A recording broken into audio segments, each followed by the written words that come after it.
الفراولة مالية السوق وده الموسم بتاعها. جيبوا الفراولة بتاعتكم ويلا من غير اي اسرار ولا اي مكونات كتير هنضيفها نعمل مربى الفراولة في البيت بكل سهولة.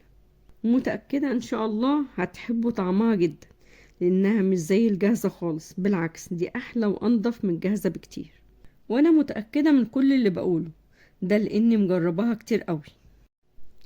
وهقول لكم ازاي تحفظوا المربى لفترة طويلة وطول السنة.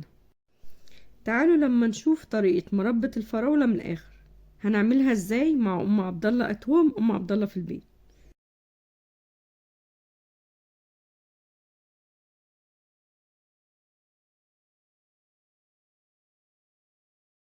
السلام عليكم ورحمة الله وبركاته. معانا في مقادير النهاردة 1.5 كيلو فراولة، وتقدري تستخدمي الكمية اللي انت عايزاها وتمشي بنفس الخطوات اللي هعملها معاكي. نغسل الفراولة في مصفى تحت مية جارية مرتين 3 لحد ما كل الرمل اللي فيها ينزل، ودي اول خطوة بنعملها في غسيل الفراولة. بالنسبة لتاني خطوة في غسيل الفراولة بنشيل الجزء الأخضر اللي فيها وأي حاجة مش كويسة أو بايظة بنغسلها مرة تانية عشان نتأكد إن مفيهاش أي رمل خالص. بعد ما غسلناها نبدأ نقطعها، وأنا بقطعها نصين أو 4/4.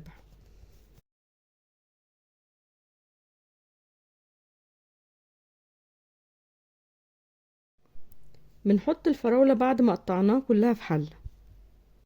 بنجيب كوبايتين سكر 400 جرام، واحنا بنحط لكل كيلو فراولة من 350 جرام ل 400 جرام سكر. بنحط على الفراولة اللي قطعناها كوبايتين السكر ونقلبهم مع بعض.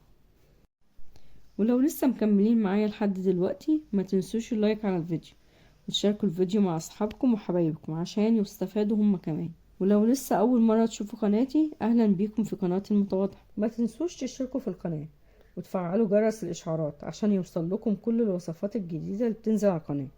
وشكرا لاي حد بيشجعني وبيكتب لي تعليق جميل. بنسيبها لمدة ساعتين او لتاني يوم في التلاجة لحد ما تنزل كل ميتها.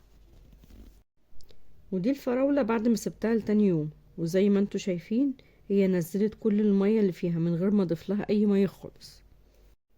بنحطها على نار عالية لحد ما تغلي، ولازم ناخد بالنا منها لانها لما بتغلي بتفور. وده شكل الفراولة بعد ما غلت اول غلو، زي ما انتوا شايفين عملت فوران كبير. بنقلبها عشان نهدي كل الفوران اللي فيها.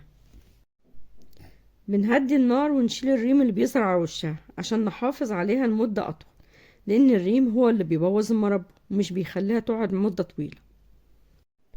بنسيبها على النار الهادية لمدة من 10 دقايق لربع ساعة لحد ما تستوي، وهي مش بتاخد وقت خالص في التسوية. وده شكل مربى الفراولة بعد 8 دقايق من الغليان. بنحط عليها نص ليمونة كبير، ولو عاملة كمية اكبر من بتاعتي حط لها ليمونة كاملة. بنقلبهم مع بعض ونسيبها لحد ما القوام ما يتقل لمدة 8 دقايق كمان. بنعمل لها اختبار عشان نتأكد انها استوت. ناخد جزء من المربى ونحطها في طبق نقسمها بالنص بالمعلقة زي ما بعمل في الفيديو. لو المربى لمت على بعضها يبقى لسه ما استوتش، بنسيبها 5 دقايق كمان. ولو مش لمت على بعض تبقى استوت، بنسيبها على جنب تهدى شوية. بنحط المربى في برطمان نضيف ومتعقم وناشف كويس عشان مش يحصل عفن على وشها. بنسيبها تبرد وبعدين نغطي البرطمان كويس، بس اوعي تغطيها الا لما تتأكدي انها بردت تماما عشان الغطا مش يعرق ويعمل بخار ميه فينزل على وش المربى ويعمل طبقة من العفن على وشها وتبوظ بسرعة.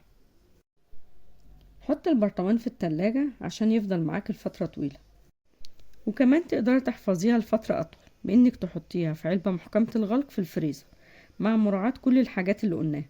وما تقلقيش المربى مش بتتجمد في الفريزر، تقدري تطلعيها وتستخدميها في أي وقت تحتاجيها.